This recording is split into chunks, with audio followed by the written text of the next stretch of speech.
Good morning, everyone. Welcome to day 2 of the Gender Equality Symposium, Working Together for Women. As we gather here in the room today, and also welcome to those online, I'd like to acknowledge that the land that we're on today is the land of the Wairarung or Wurundjeri people of the Eastern Kulin Nation.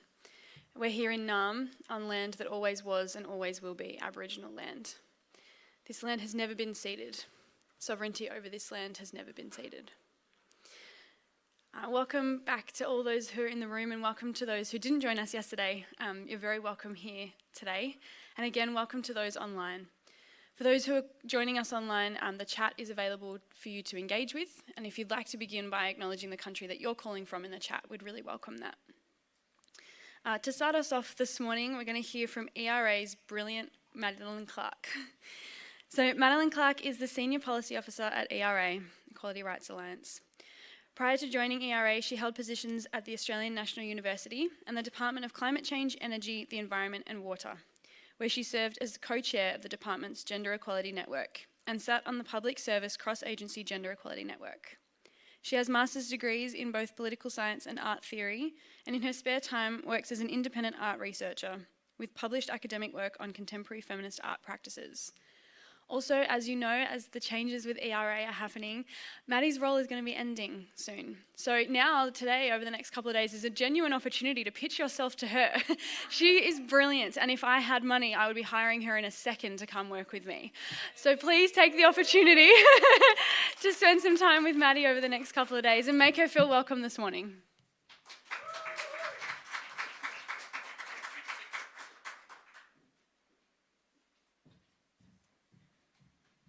Thank you for that introduction. I did not ask Tash to say that. That was entirely her. Thank you. I'm blushing a little bit, actually, from that spruiking. Let's give another round of applause to Tash and Bree, who are back again emceeing. Welcome back, everyone, to the second day of our ERA Symposium. I'm so delighted to see that so many of you have come back here today, and some of you I'm seeing for the first time, which is really lovely. I won't take up too much of your time this morning, both because we're a little late getting started and also because we have another group of incredible people to hear from, and I know we want to save plenty of extra time for asking our panellists questions. Both yesterday and this morning, I have been so struck by the diversity of knowledge and experience that we are lucky enough to have in the room. We are particularly grateful today to be joined by Padma Raman, the Executive Director of the Office for Women. Thank you, Padma, for making the time to be here, alongside a whole host of contributors from government, academia, the community sector, and more. But if there's one thing that we all have in common working on gender issues, it's that we are all incredibly busy. So thank you to everyone for making the time to come back here today, making the time to reflect, engage, and think about our path forward. To be honest, when I left the Wheeler Centre yesterday, I had absolutely no idea what I was going to say this morning. How on earth could anyone follow that incredible lineup of speakers and panellists yesterday? There are so many moments from that program that we could expand on, and so many more questions to ask from those conversations. But as I was walking back to the hotel last night, processing everything, the one phrase that I had stuck in my head was feminist joy. When we were in the process of setting up this event, we had some early online conversations with each of our panels, and it was in the initial meeting of our Models for Sustainable Advocacy panel that I heard Shanna Aguilar, who was sitting right there, say, we need to make space for feminist joy in our work. And she repeated that call to all of you yesterday. I don't know about everyone else that was here yesterday or online, but I certainly feel like I found moments of feminist joy listening to some of the women on stage. As individuals and organisations working towards gender equality, we are continuing work that we know that we can't finish. We have our eyes on a future goalpost that we know might only be reached well after our lifetimes. We know that our new national strategy, Working for Women, is as much aspirational as it is instructional.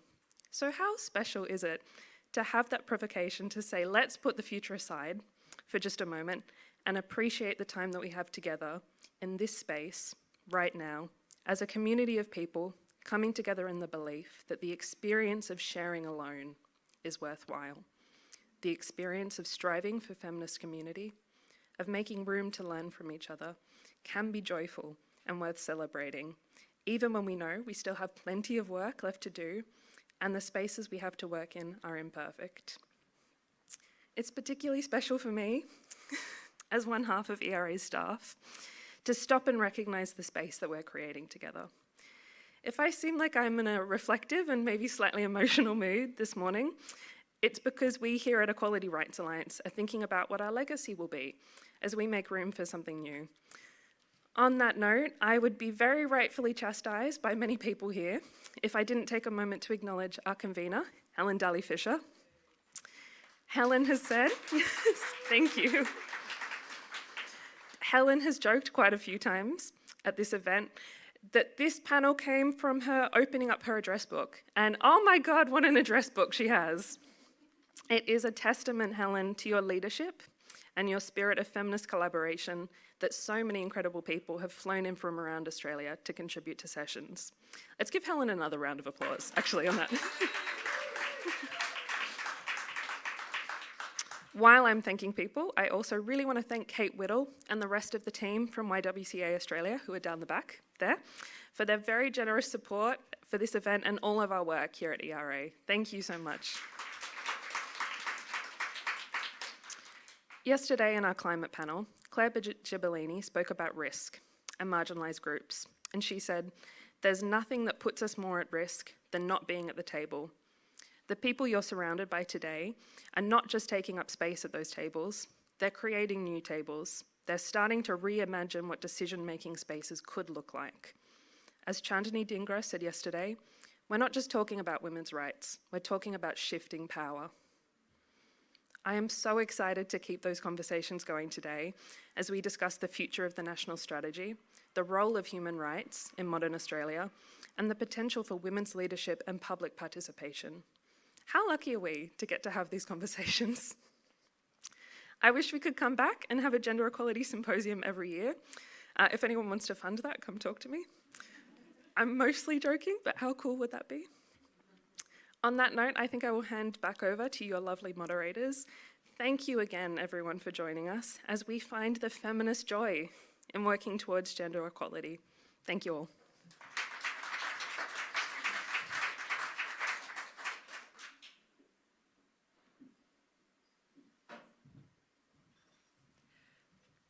Thank you so much, Maddie. That was really beautiful. And talking about feminist joy, like every time we have a meeting or work with you, like you are a bastion of feminist joy, and we do appreciate you.